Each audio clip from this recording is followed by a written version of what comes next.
How do the unwise interpret the Quran?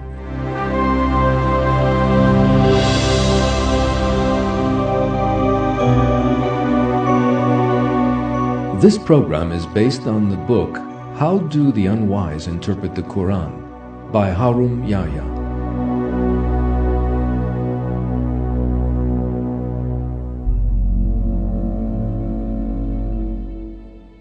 God, the Lord of all the worlds, the one with infinite knowledge and power, has sent the Quran as a source of mercy to all mankind. Those who respond to this gift from God with sincerity and gratitude will reap the benefits. They will be able to understand the Quran, follow it, believe in it, and so receive His mercy.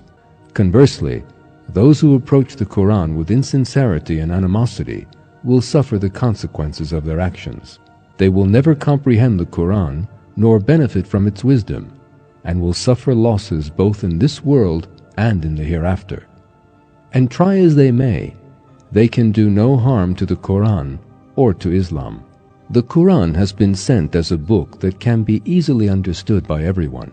Understanding the Quran correctly is possible only through having sincere faith.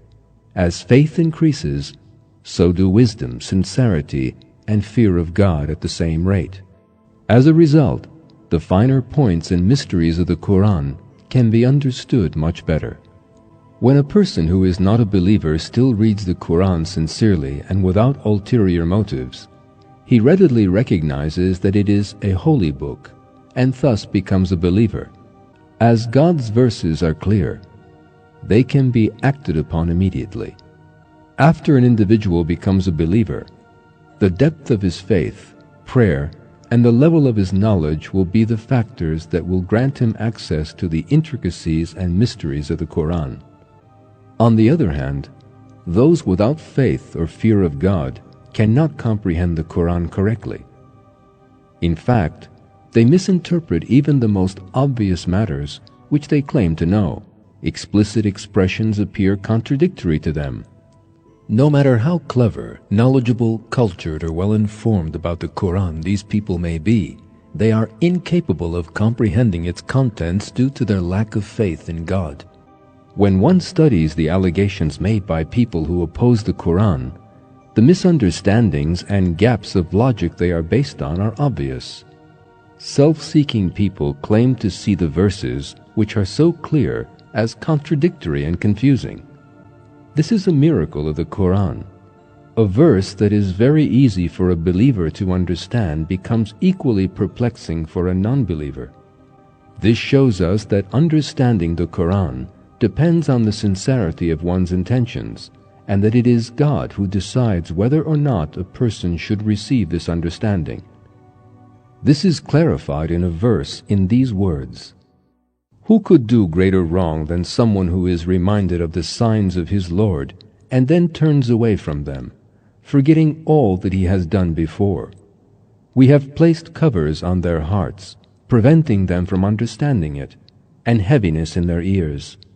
Though you call them to guidance, they will nonetheless never be guided." Surah 18, verse 57. This program discusses the reasons why such unperceptive people misinterpret the Quran, studies various examples of their illogical comments and objections to the Quranic verses, and responds to them. Furthermore, the mindlessness, prejudice, and deficient logic of some people who are accepted by the public as reputable scientists or respectable intellectuals are also revealed by using their own objections to the Quranic verses.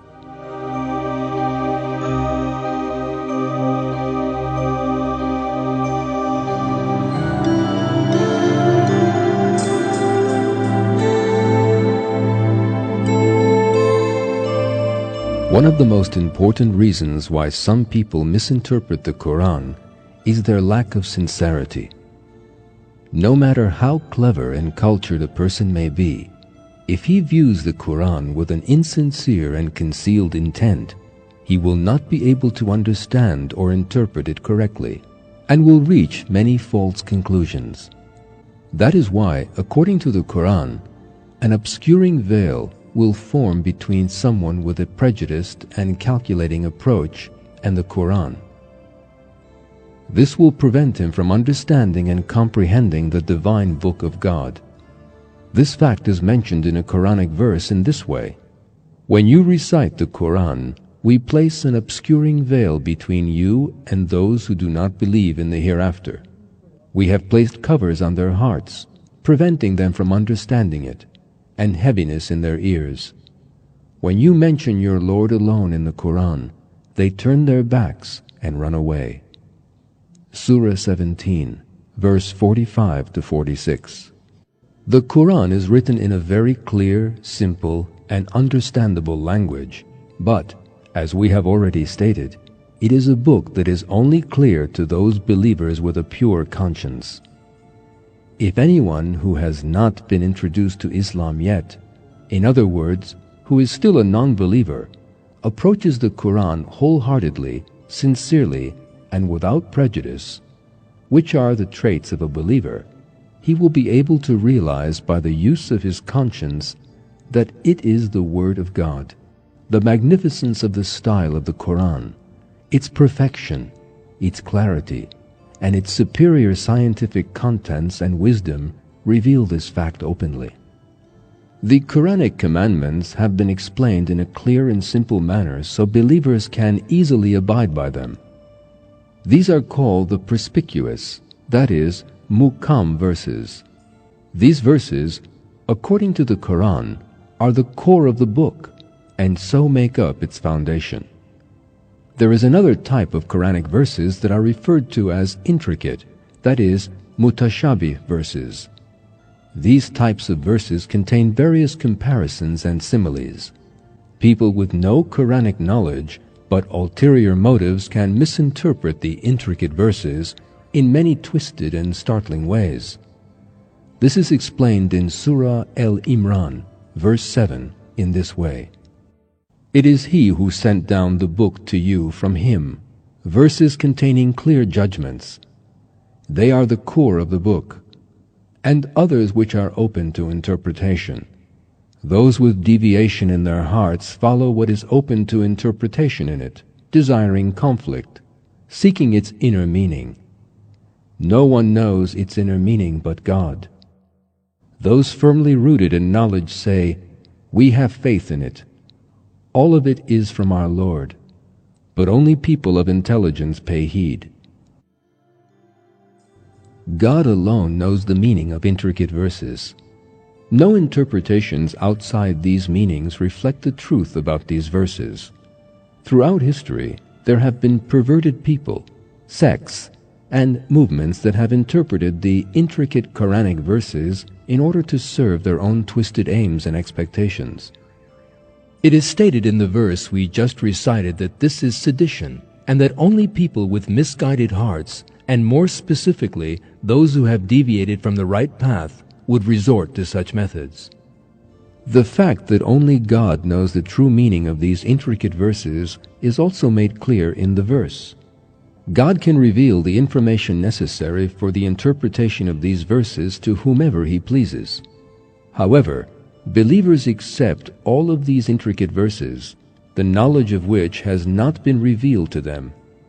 They would never stoop to making perverted interpretations like those who wish to see conflict and whose hearts are twisted.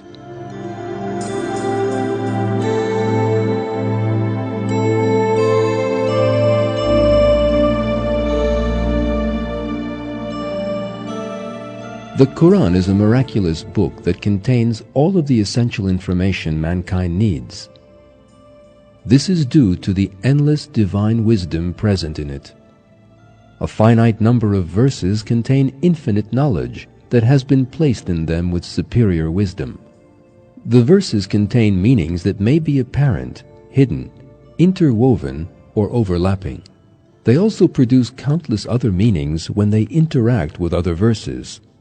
There are times when a single verse can take a whole book to explain. That is why, in order to be able to interpret the Quran correctly, one must be capable of grasping it in its entirety. In addition to this, one must also be skilled in all the required interpretation techniques. One significant technique consists of analyzing a verse according to its content in the Quran. The meaning of a Quranic verse can often be explained according to the theme around it. The way a verse begins and those verses which follow it help to clarify its meaning. Another important method is to interpret the words that make up the verses by taking their context in that particular verse into consideration. Time and again, a word can have more than one meaning. So the meaning of such a word is to be deduced from the manner in which it is used in a different section of the Quran. Just looking the word up in a dictionary and applying the first meaning we come across can result in an extremely inaccurate interpretation. And sometimes the interpretation that results can even be the opposite of the true meaning. One can see from this that the Quran is self-explanatory. The explanations of one verse can sometimes be hidden in the meaning of another verse or verses. Another important rule in the interpretation of the Quran is to fully grasp its essence. In order to do that, one has to see it as a whole. Furthermore, it should be explained in the light of the many verses which reflect the infinite mercy, compassion, and justice of God. Another important factor in interpreting the Quran correctly is the knowledge of Arabic. God states that He has sent the Quran as a book written in Arabic. Obviously, translations into other languages are sufficient when one only needs to understand very basic concepts, such as learning about God, the main principles of faith, and their essential applications, as well as seeking guidance and meditating on it. Nonetheless, none of these translations can, in any way, match the original language of the Quran. Even in a direct word-for-word translation, a lot of vocabulary as well as meanings will be missed. That is because it is quite impossible to grammatically adapt many Arabic words in their correct sentence form to any other language. Therefore, so-called translations of the Quran do no more than give an overall feel of its contents and never actually reflect the exact meanings of the verses.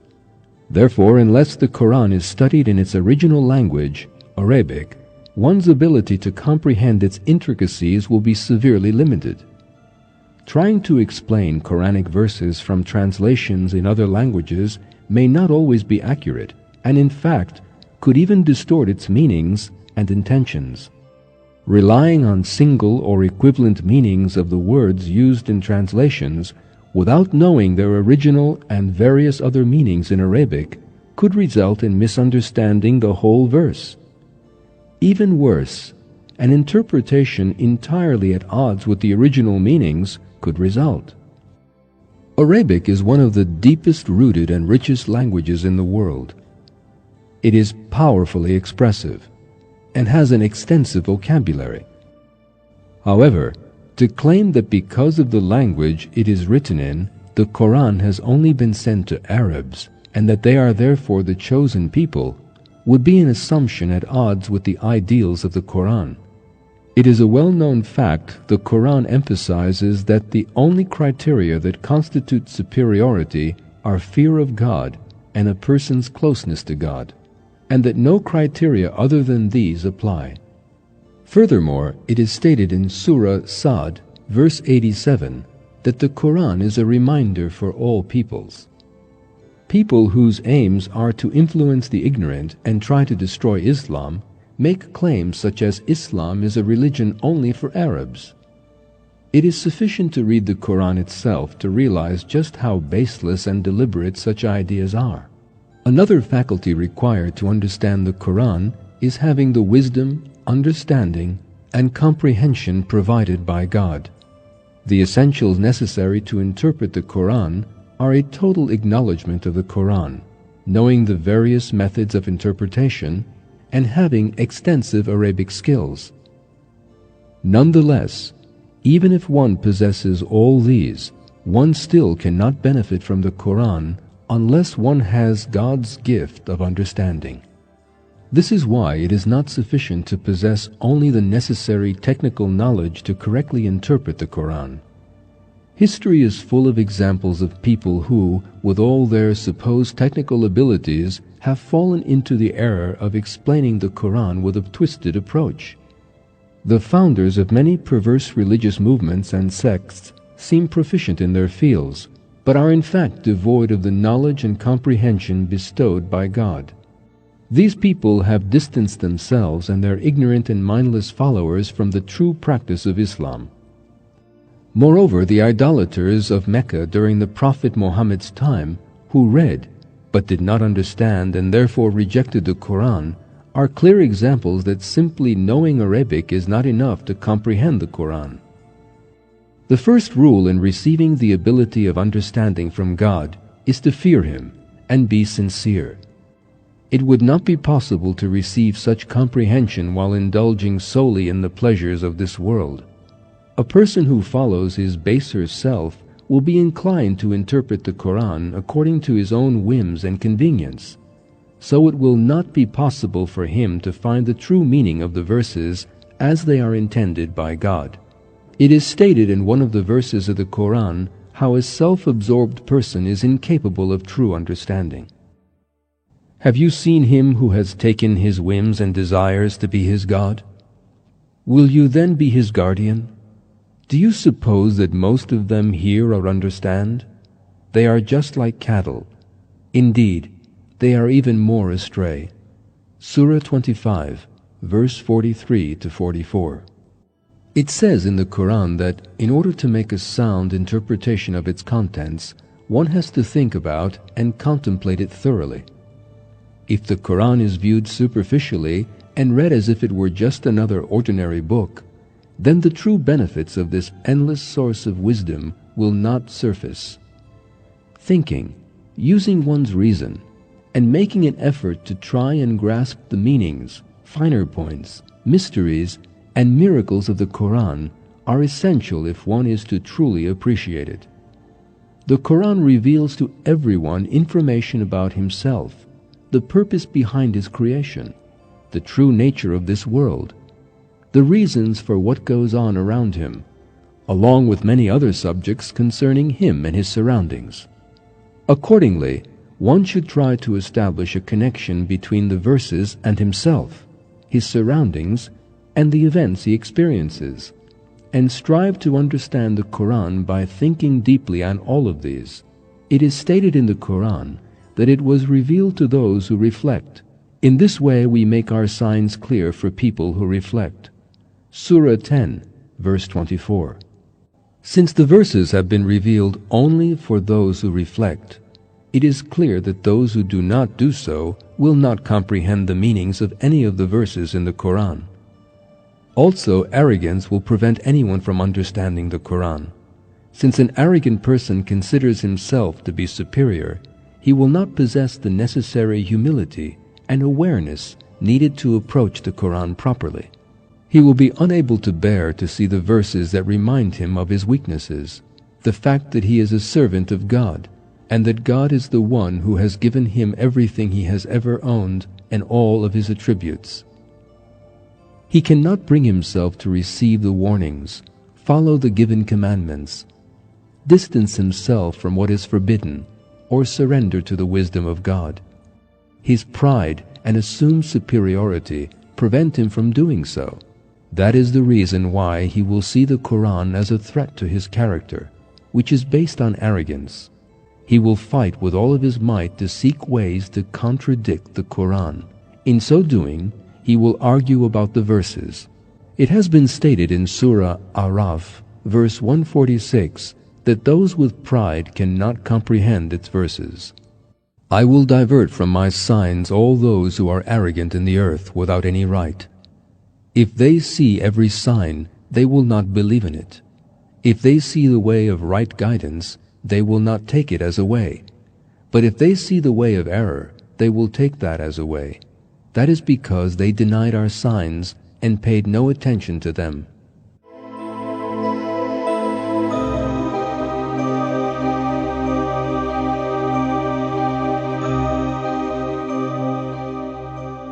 One of the greatest mistakes made when trying to interpret the Quran is making use of hearsay and superstitions from one's forefathers and of old traditions which are claimed to be the words of religion. People who do that follow an inherited traditional religion rather than the Quran, and at the same time try to adapt the Quran to that perverted religion. Their twisted mentality has been described in the Quran. When they are told, "Follow what God has sent down to you," they say, "We are following what we found our fathers doing." What, even though their fathers did not understand a thing and were not guided? Surah 2, verse 170. This model, which is presented under the name of Islam, in fact, has no relation whatsoever with the true religion, ethics, and lifestyles that are described in the Quran. This distorted model is based on traditions and old-fashioned superstitions, and not on the Quran. It is obviously impossible to explain the Quran with such nonsense.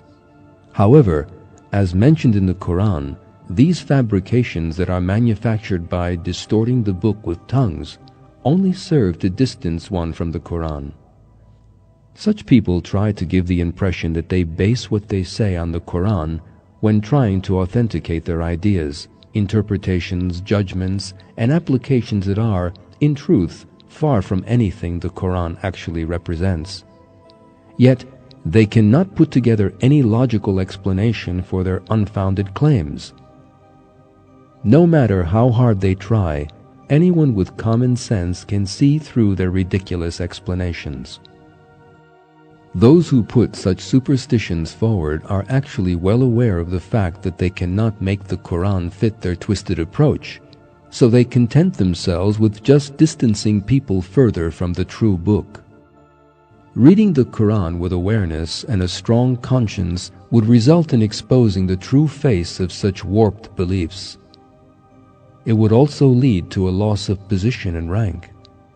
The Quran reports the situation of people who are far from realizing the true meaning of the Quranic verses and yet try to turn people away from the right path with uneducated explanations. But there are some people who trade in distracting tales to misguide people from God's way, knowing nothing about it, and to make a mockery of it.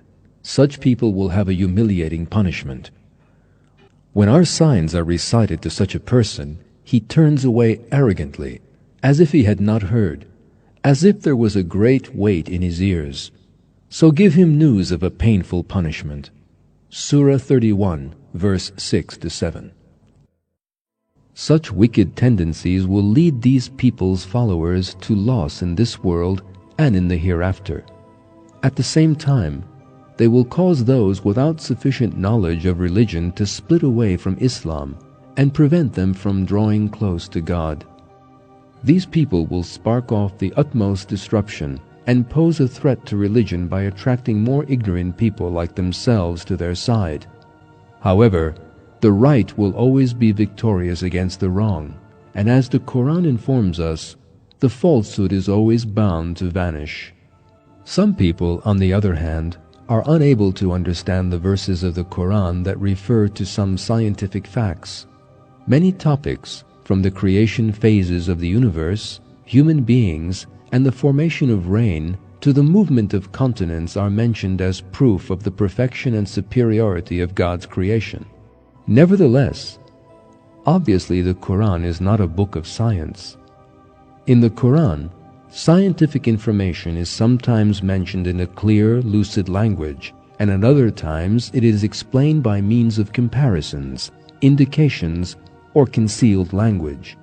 Being unable to realize the wisdom in such verses, some prejudiced people who do not possess the necessary basic knowledge of science and scientific progress, nor a subtle comprehension, end up opposing the Quran. Still, the people of the 21st century witness, through the use of the latest technological observations, experiments, and research, the miraculous verification of various scientific facts pointed to in the Quran. Furthermore, science was dominated by hearsay and unproven theories until the last 2 centuries, when all the while the Quran, written some 1,400 years ago, was drawing attention to scientific facts that have finally been proven today.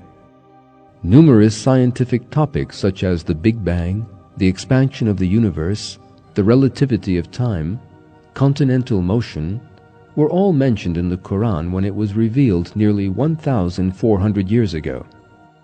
The secret of these verses remained a mystery for Muslims, who had been reading them for years. However, Muslims expressed faith in all of these verses, which they knew to contain many secrets and great wisdom, without understanding their true meaning, just as they believe without any doubt that the Quran is the truth revealed by God. Those who use their reason and are capable of intense thought perceive each verse as a part of the endless knowledge of God. It is true that there remain some verses that have yet to be fully explained, and whose mysteries have still to be revealed. Such verses are a source of excitement and enthusiasm for the true believer. This concealed knowledge also makes them feel totally enclosed within the boundless wisdom of God. Those with ulterior motives commonly try to cast doubt on those verses which have not yet been explained by the current standards of science and technology. In the Quran, it is said of those people, "Then when they arrive, God will say, 'Did you deny my signs even though you did not have proper knowledge of them? What were you doing?' Surah 27, verse 84. People like that, who approach the Quran with prejudice, are bound to view verses which their limited intelligence and knowledge fail to make immediately clear as evidence of inconsistency, as their real purpose is seeking contradiction in the Quran. Just as there were verses which could only be explained today, there may be still more verses waiting to be clarified in the future. For instance, in the Quran, it is mentioned that a person of knowledge in the company of the Prophet Solomon brings Queen Saba's throne from her palace, thousands of miles away. This event gives indications of possible matter transfer. In another verse, it is informed that the Prophet Yaqub senses the presence of his son, the Prophet Joseph, from many miles away. The possible scent transfer. Even though these may appear to be impossible with today's technology, such ideas have already made an appearance in science fiction. Natural that some of the verses in the Quran, which is valid till the Day of Judgment and contains information that is applicable to all times, are not understandable when they are interpreted only by using the currently available technological data, which have still not reached the required level. However, as further advances are made, the overlapping meanings in the scientific Quranic verses are becoming clearer. There are those who accept the rules applied by the majority as absolute facts and use them to try to interpret the Quran. People like this make up the majority of those who try to object to the Quran, even though they are the least educated and cultured. It is possible to come across such people in every profession and part of society. They make up a majority who do not think too deeply or possess a certain worldview, and are obsessed only with worldly pursuits, and are only focused on their livelihoods. Since they seek simple pleasures, small calculations and profits, they perceive the Quran as a threat that would limit their so-called freedom, alter their simple lifestyles or expectations, and the order to which they are accustomed. Therefore, they try to oppose the Quran with their primitive logic. Members of this group make the same comments about the Quran that they have heard from others, ideas originally not their own. They usually make unreasonable and ignorant remarks about the Quran using sentences that begin with such words as, "in the 21st century," "in our day and age," "in the space age," "in the West," and so on. They make false claims concerning the Quran, proposing that the lifestyle described in the Quran and that of our own time are incompatible. For example, they claim that such things as fasting and prayer interfere with the pace of the modern lifestyle, that the Islamic ban on interest cannot be practiced under current economic conditions, and even that the prohibition of adultery in this day and age is evidence of the impossibility of applying the Quran to our daily lives.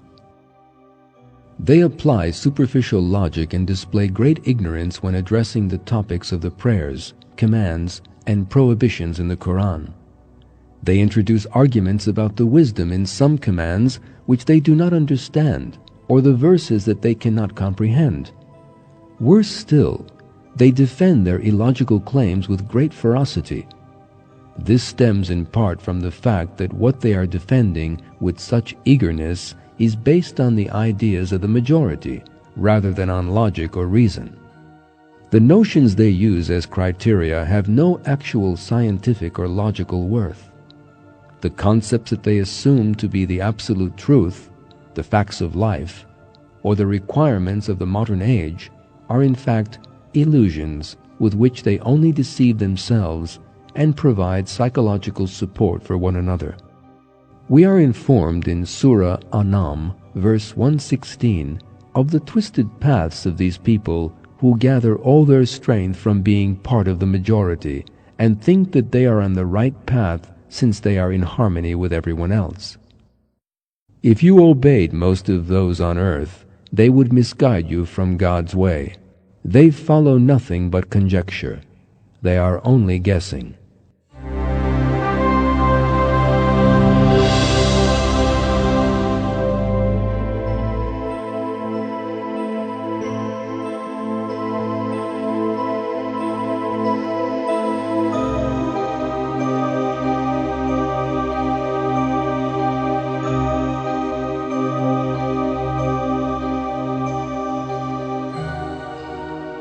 There are some topics in the Quran that unwise people portray as a contradiction. One of them is how wine is served in heaven when it is forbidden in this world. The verse that they use to make their claim is the 15th verse of the Surah Muhammad. An image of the garden which is promised to those who have fear of God. In it there are rivers of water which will never spoil, and rivers of milk whose taste will never change, and rivers of wine, delightful to all who drink it, and rivers of honey of undiluted purity. In it they will have fruit of every kind and forgiveness from their Lord. As previously explained, this type of error of perception occurs when one is prejudiced, deliberately perverse, unable to reason, and has not grasped the Quran as a whole. Now, let us examine why such a thoughtless claim is illogical and baseless from several angles. First of all, we are able to see that there is a difference between the drink served in heaven and the one of this world from another verse as follows: with goblets, shining beakers, and cups filled out of clear flowing fountains. No afterache will they receive therefrom, nor will they suffer intoxication. Surah 56, verse 18 to 19. As can be seen, the drinks served in heaven do not have any of the negative effects and attributes that alcoholic drinks in this world do. As mentioned in the verse, they do not cause headaches or confuse the mind. This means that even though they give pleasure, they do not in any way cause drunkenness or illness.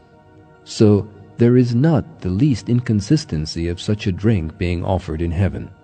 Alcoholic drinks in this world, on the other hand, have been betrayed in Surah Baqarah, verse 219, and Surah Ma'idah, verse 90, together with their many damaging and harmful attributes.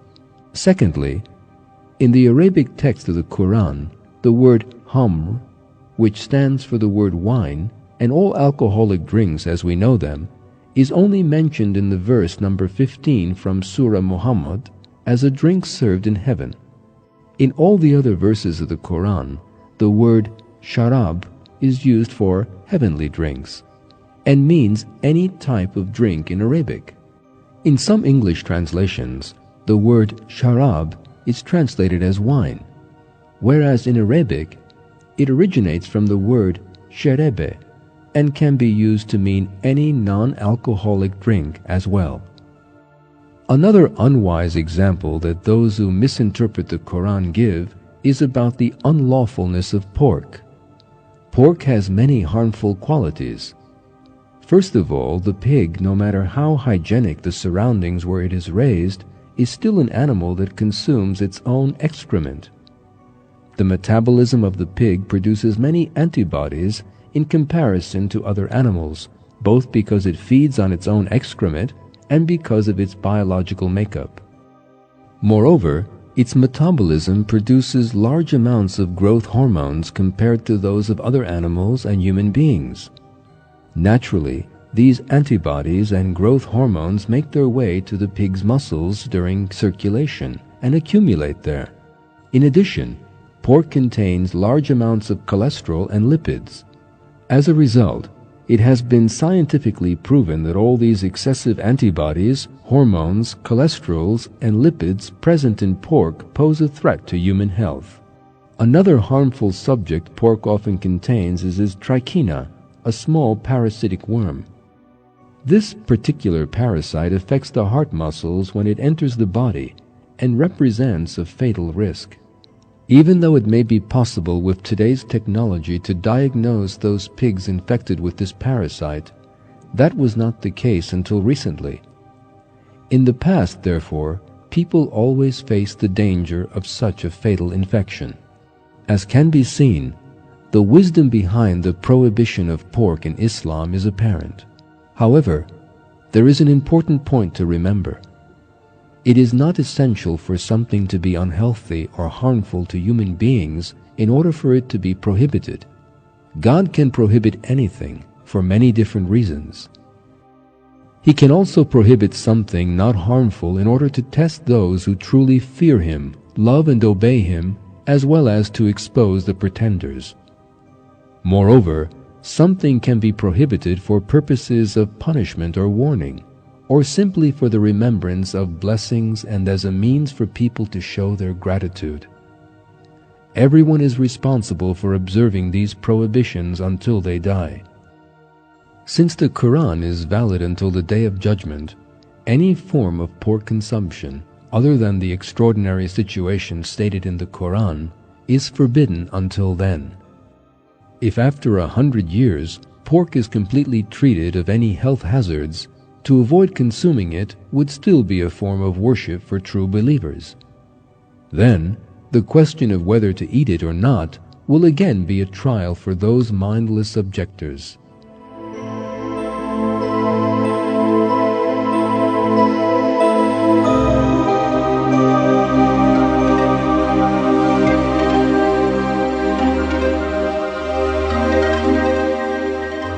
One important element in the Quranic style is that it explains various subjects through examples or comparisons.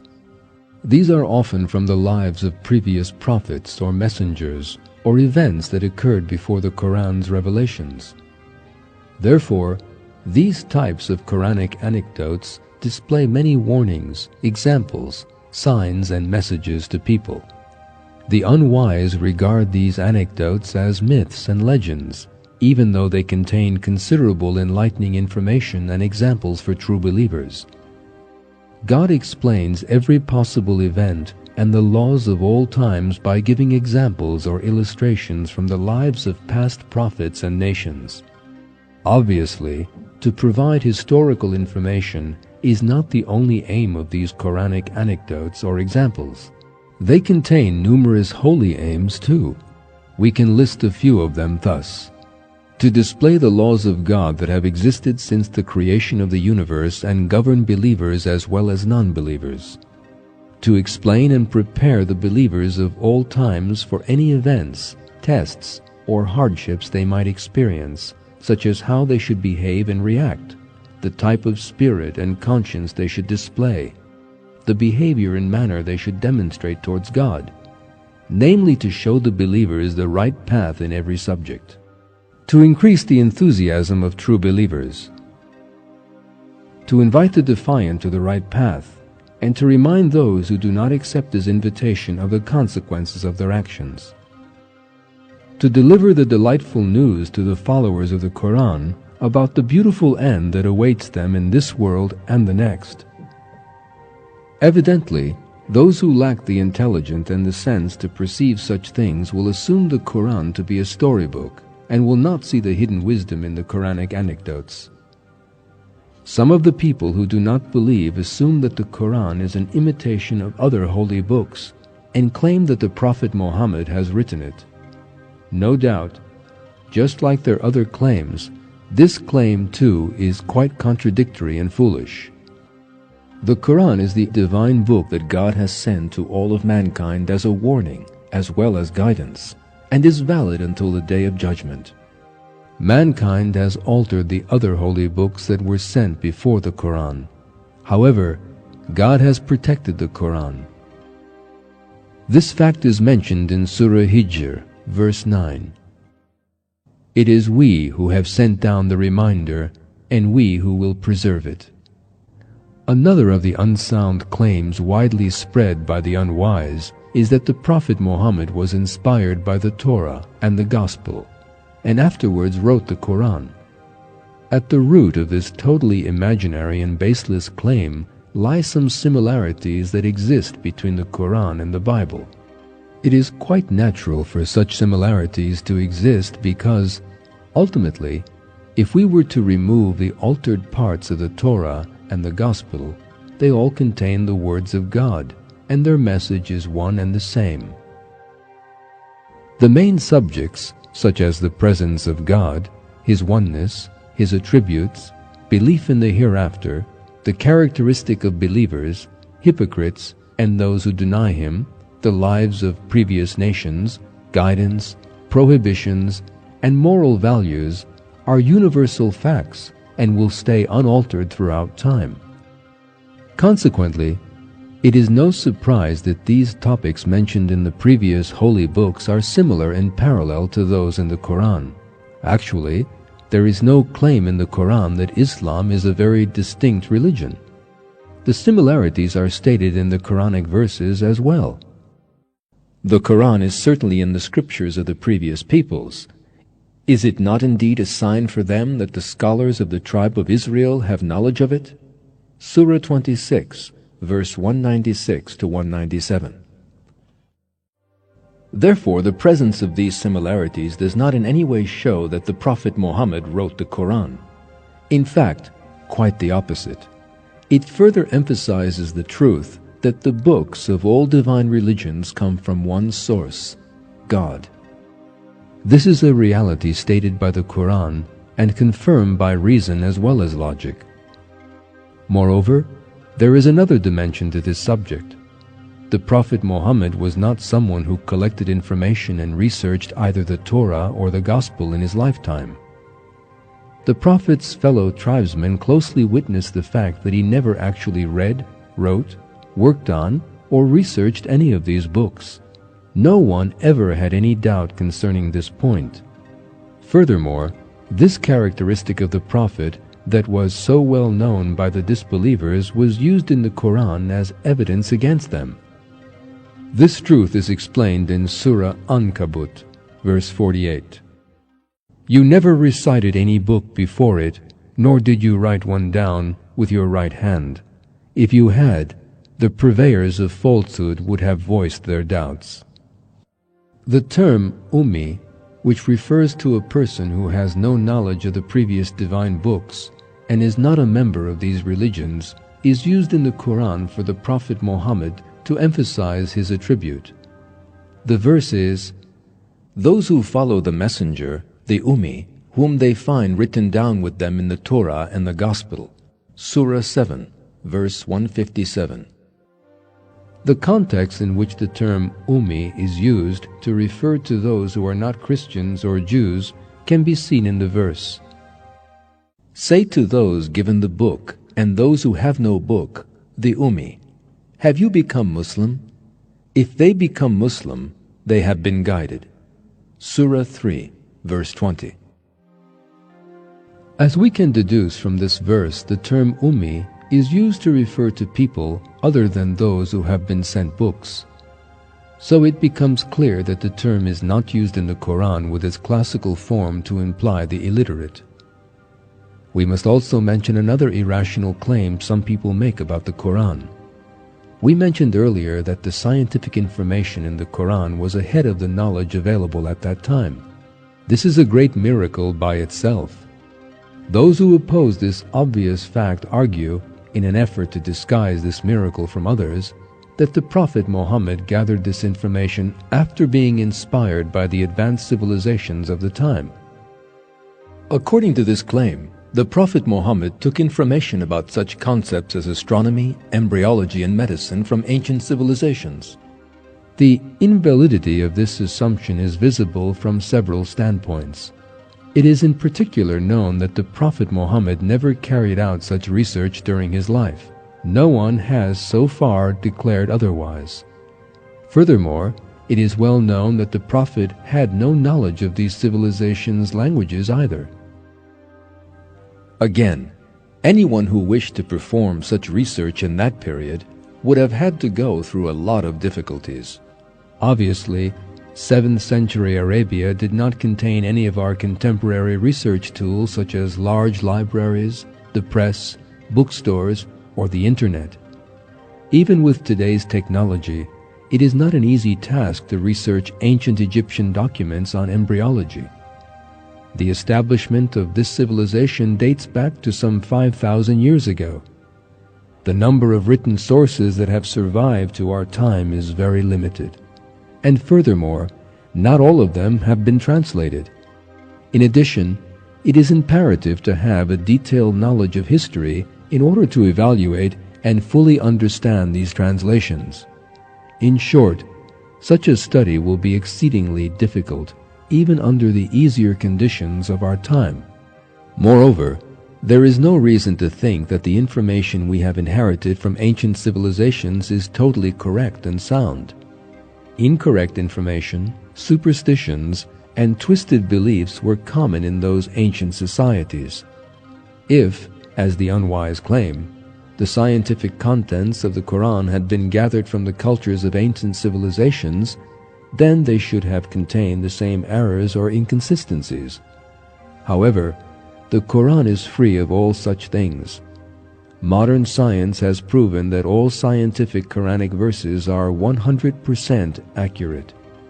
This reality is further emphasized in Surah Nisa, verse 82, in this way. Will they not ponder the Quran? If it had been from other than God, they would have found many inconsistencies in it. This is why the argument that the Prophet Muhammad gathered the contents of the scientific Quranic verses from the resources of other civilizations is totally groundless, just like all the other claims.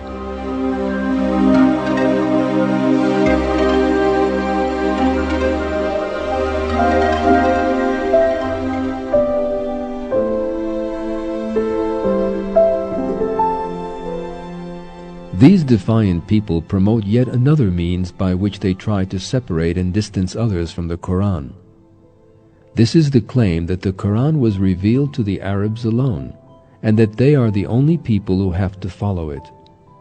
Anyone who has read the Quran even once will realize how groundless and ridiculous this suggestion is.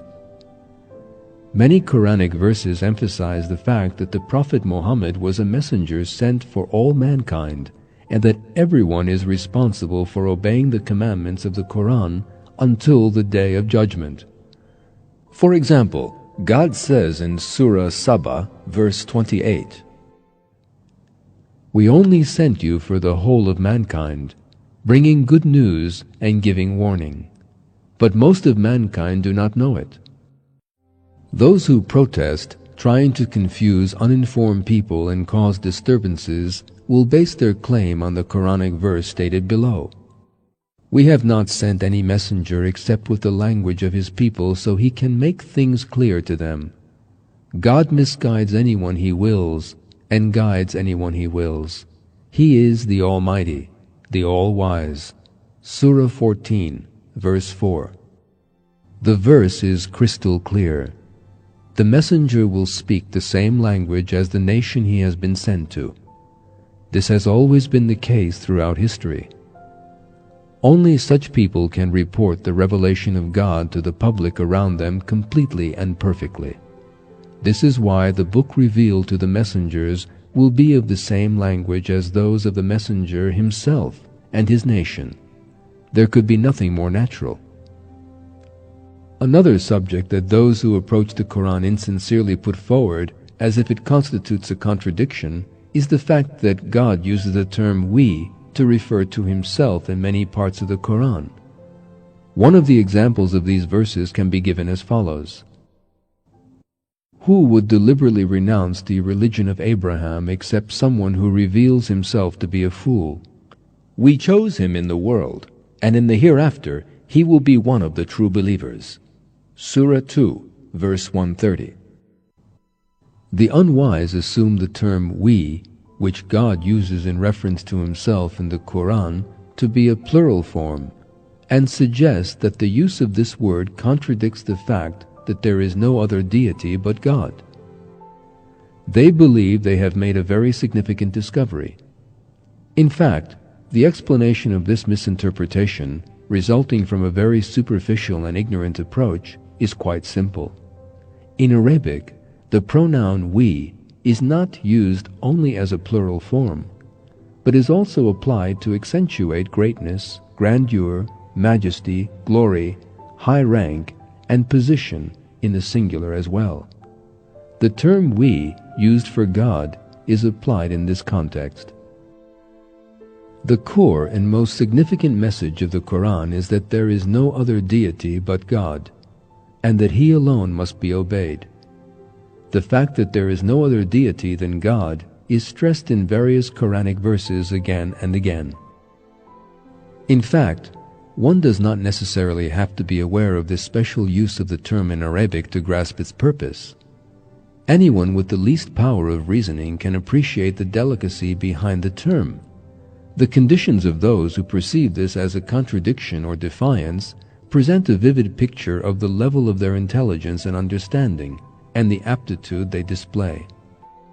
The repetitions in the Quran are the source of further confusion for the unwise who cannot understand the rationale behind them. In certain parts of the Quran, some subjects and verses are repeated. Constant reference is made in different Quranic anecdotes, examples, and suggestions to the principles of religion, such as the existence and oneness of God, resignation, concession, the importance of praising God, the temporary nature of this world, gratitude, and spending one's life on the path of God. There are even instances when a verse is repeated word for word in another place in the Quran. This has many plausible motives. In order to engrave essential subjects in the minds and hearts of people, they are repeated at every opportunity. Furthermore, every aspect of these vital subjects becomes easier to comprehend if they are covered in different examples and anecdotes.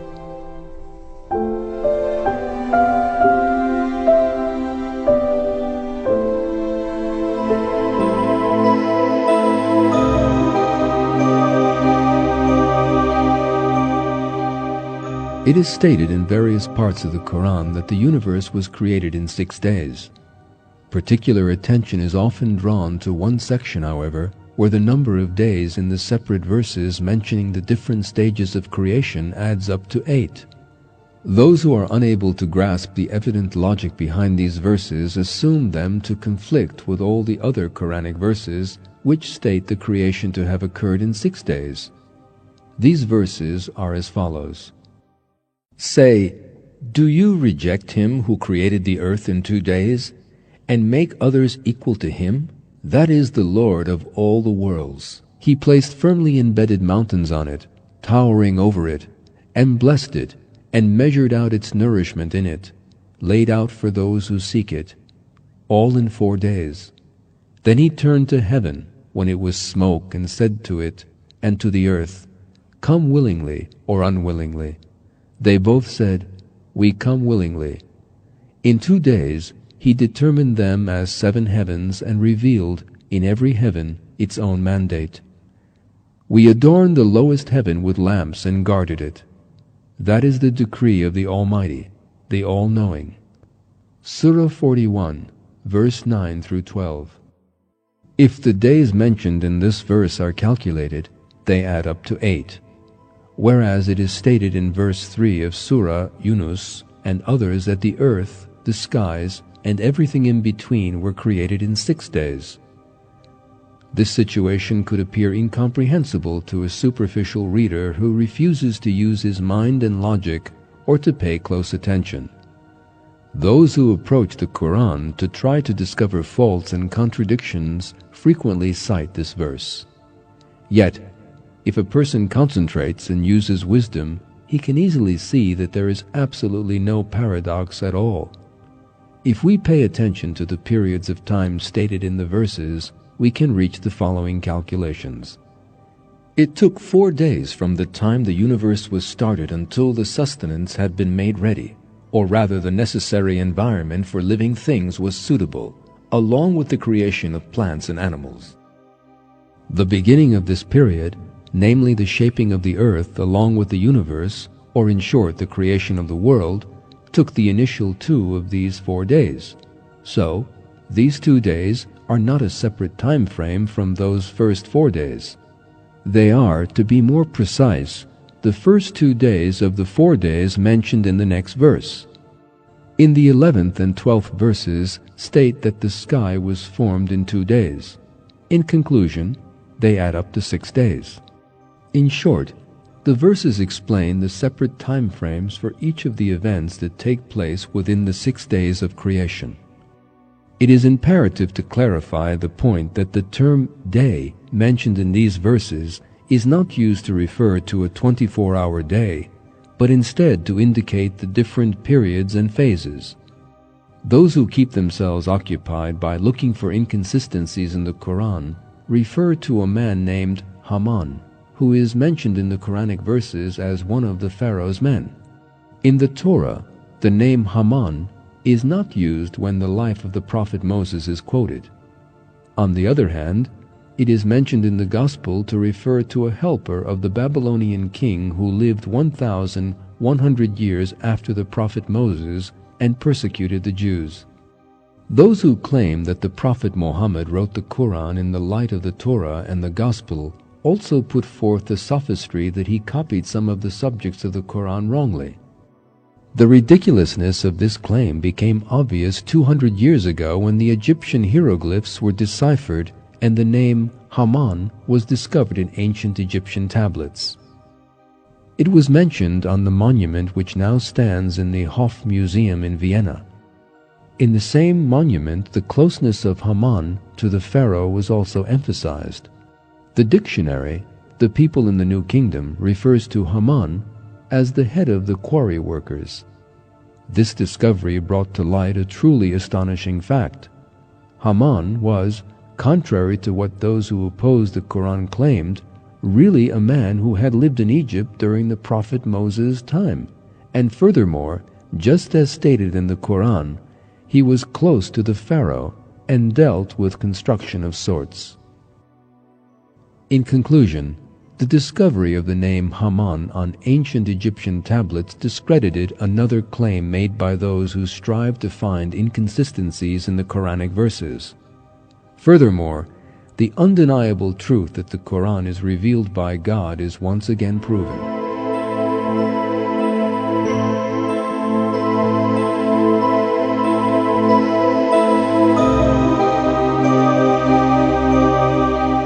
We should not forget that there is no limit to the confusions and inconsistencies an unwise person with limited capacity can fabricate about the Quran and Islam.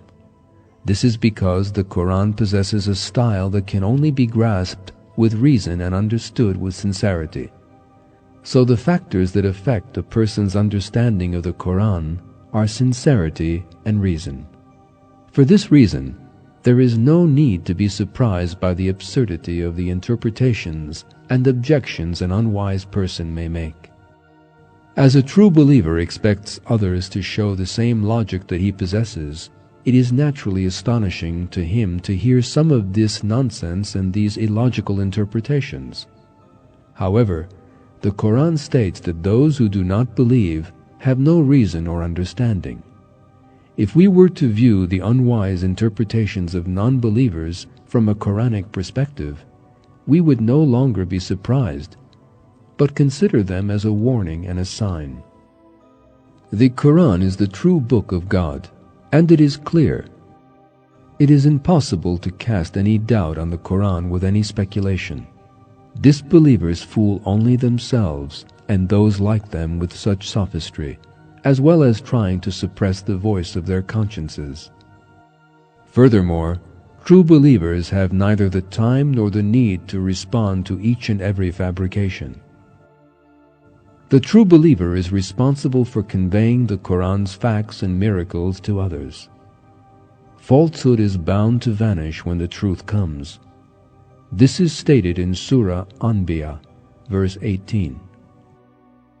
Rather, we hurl the truth against falsehood, and it cuts right through it, and it vanishes clean away. Woe without end for you for what you portray. Falsehood is always doomed to disappear. Say, truth has come and falsehood has vanished. Falsehood is always bound to vanish. We send down in the Quran that which is a healing and a mercy to the believers, but it only increases the wrongdoers in loss. Surah 17, verse 81 to 82.